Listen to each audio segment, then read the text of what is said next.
Allô! Alors, sur la chaîne YouTube Un Petit Jeu, là, on vous présente vraiment un super coup de cœur qu'on vient de découvrir. The Ghost of Castle Turnwall. Et là, cherchez pas d'autres titres parce que c'est celui-là qui est en vente.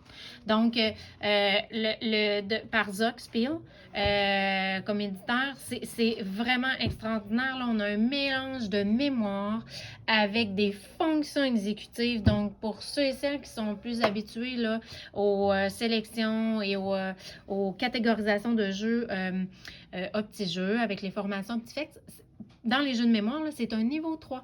Donc, c'est-à-dire que les éléments à mémoriser, ça va toujours être les mêmes, ils vont toujours rester à la même place. Toutefois, il y a des fonctions exécutives incluses dans le jeu. C'est-à-dire que c'est pas seulement un jeu de mémoire. On va avoir des fonctions exécutives et ici, ça va être de la planification, de l'organisation, de l'anticipation. On va avoir de la mémoire à court terme et de l'imagerie mentale, etc. OK? On a beaucoup d'autres fonctions que seulement de la mémoire. Voilà, donc là, on va vous faire un petit exemple rapide, OK? On va couper au plus court les règles. Le but est vraiment là, de vous présenter un petit coup de cœur, là. Puis en plus, Noël arrive, alors ça serait vraiment une belle idée cadeau de Noël. Nous, 7 ans et plus, OK? 2 à 4 joueurs, puis nous, là, on a joué en famille et puis on était de 42 ans, 10 ans à 42 ans, puis on a vraiment adoré, puis trippé les 4 ensemble, là, à tous les âges. Alors, ce qu'on va devoir arriver à faire, c'est en fait, c'est de déguiser notre fantôme. OK? Il va devoir se retrouver avec un déguisement pour son chapeau, ensuite son visage, son torse, ses pieds. Il va avoir aussi la main. Comme là, Rosalie, il manque juste sa main. OK? Moi, on a commencé la partie pour vous montrer. Moi, je suis rendue, j'ai déjà mon chapeau, j'ai mon torse, mais j'ai pas le reste. Okay? Qu'est-ce qui détermine ce qu'on va aller chercher? C'est le hasard sur le jeu. Lors de nos déplacements, bon, par exemple, il se pourrait que j'arrive, moi, il me manque un truc pour le visage, il se pourrait que je me déplace lors de mes actions et j'atterrisse sur un article de visage. Alors, si par exemple, j'arrive ici, je ne l'ai pas et que dans les autres joueurs en ligne, il n'y a pas personne qui a trouvé cet article de visage-là présentement, comme Rosalie, elle a l'article de la SUS. Moi, j'en ai pas du tout. Il n'y a pas d'autres personnes qui jouent avec nous. Ça voudrait donc dire que celui-là, il est encore disponible. Il est disponible où? Parmi des petits tas. Au début de la partie, on va fabriquer 4 tas différents. Et dans chaque tas, on va avoir la même séquence. Là. Ici, il y a un chapeau qui est caché. Là, au début, on ne le sait pas. OK? Chapeau, article de visage, torse, main, donc un article qui va se cacher dans une main, et comme les pieds. OK? Et c'est la même chose ici. Chapeau, visage, torse, main, pied. OK? Alors, on constitue 4 piles différentes au hasard et on ne regarde pas. En début de partie, on ne sait pas qu'est-ce qui se cache. Et au fur et à mesure, comme là, par exemple, si moi, j'arrive à me déplacer ici, je cherche l'article de visage du tuba, là, je m'en vais, je dis, OK, regarde, je vais essayer d'aller voir s'il est ici. Je retourne en secret la pile, je regarde dedans. Est-ce que j'ai l'article de visage de tuba? Ben non, c'est plutôt le masque. Alors là, j'ai pas réussi. S'il y avait eu l'article de visage tuba, j'aurais pris la carte puis je serais venue l'ajouter à mon déguisement. Le but du jeu, c'est d'arriver à déguiser un fantôme complet avec toutes les parties. OK? Comme je ne l'ai pas, là, je mets en mémoire. Alors, vous comprendrez que ça va devenir un jeu de mémoire. Je vais devoir essayer de mémoriser la séquence, peut-être en me donnant des trucs, en faisant un rappel avec des vieilles connaissances que j'ai. Ça me fait peut-être penser à un personnage de bande dessinée que je connais. Mais certes, il faut que je mémorise que dans ce premier paquet ici, le chapeau qui s'y trouve, c'est une couronne. Ensuite, l'article de visage, c'est le masque. C'est l'habillement de pirate, le skate et la main magique. Là, je referme tout ça en ordre et je viens redisposer ça ici, face cachée, et j'essaie de maintenir dans ma mémoire cette séquence-là. Mais vous comprendrez qu'il y a une séquence comme ça à mémoriser partout. Alors, c'est sûr qu'on fait stop. On essaie de mettre en mémoire les articles. On peut essayer de faire des liens pour se souvenir. Des fois, ça va ensemble. Tout à l'heure, moi, j'avais 2 choses très pesantes pour le torse et le boulet pour les pieds. Là, je me dis, bon, ce personnage-là, ce fantôme-là, ici, il va couler à l'eau parce qu'il y a un article au torse qui est très pesant. C'est un article de métal. Et il avait aussi le boulet de canon qui est là. OK? Donc, on essaie de se donner des trucs pour mémoriser. Donc là, on va faire un exemple. OK? Supposons que c'est à Rosalie de jouer. Il y a 4 actions possibles. Soit se déplacer de 1, mais on n'a pas le droit de passer où il y a un mur. OK? Se déplacer de 1, ça, c'est une action. Faire tourner le plateau d'un quart de tour, c'est une autre action.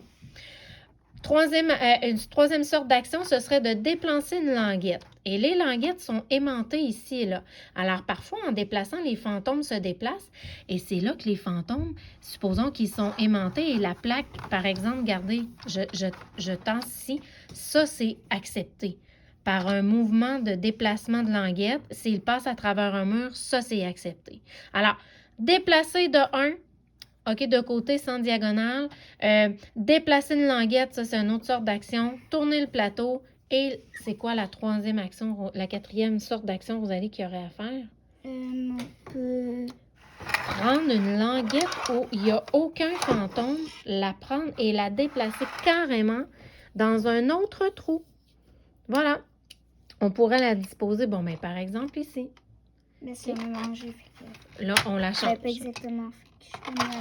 Voilà. Et là, Rosalie aurait pu la disposer dans un trou où il y a des fantômes. Tu peux pas la sortir où il y a des fantômes, là. Il faut vraiment que ce soit vierge. Mais là où tu la déposes, il y aurait pu avoir des fantômes ici. Puis en déposant la languette, les fantômes, ils auraient bougé. Alors, ce que tu planifies parfois, c'est défaite par les autres. Oh là là, ça travaille la flexibilité, ça. Donc là, Rosalie, vas-y non, ma belle, supposons que c'est à toi. Là, Rosalie, elle, regardez, il lui manque seulement une main. Donc, logiquement, Rosa est là, le fantôme jaune. Elle va essayer de se déplacer pour avoir un article de main. Alors, elle choisit comme première action, faire tourner le plateau. On peut faire 3 fois la même action si on veut parmi nos actions. Oh, elle a tout choisi. Sa deuxième action, aussi faire tourner le plateau. Et là, il est pris, Rosalie. Mais ça va lui prendre absolument l'action de la languette pour la faire passer à travers le mur. Mais là, elle ne peut pas. Bon, elle pourrait se tasser de 1 puis faire tourner le plateau tantôt, mais qu'est-ce que tu choisis comme troisième action? Te déplacer, parfait. OK. Fait que supposons, moi, j'ai des joueurs verts. Au moins, écoutez, il me manque tout. Donc, c'est pas compliqué. Alors, moi, regardez, j'ai le droit à 3 actions. Mais je ne suis pas obligée de prendre les 3. Je me dis, je vais essayer d'aller chercher les pieds.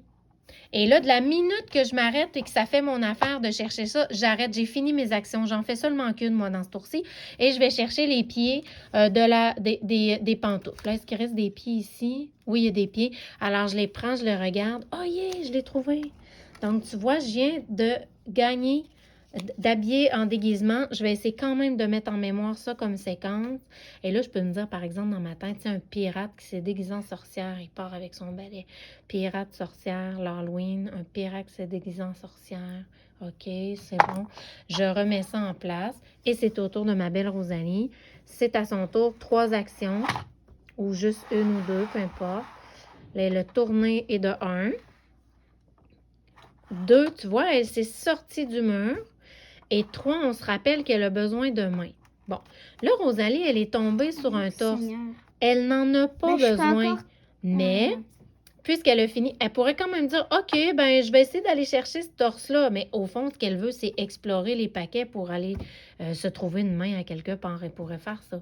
Donc, voyez, en gros, le jeu, là, il y a de la mémoire. Il y a de la planification. OK, donc je vais me planifier. Bien, d'abord, pour planifier, je vais prendre le temps de faire stop. Je vais anticiper c'est quoi les possibilités.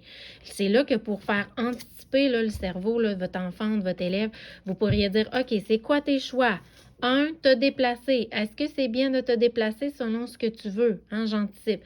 2, tirer la languette. Et là, explorer les choix avec lui. Faites-lui comme anticiper les possibilités, hein, prévoir. Ensuite, on va planifier ce qui est le mieux. On va l'organiser. On va voir après, on va juger si c'est bon.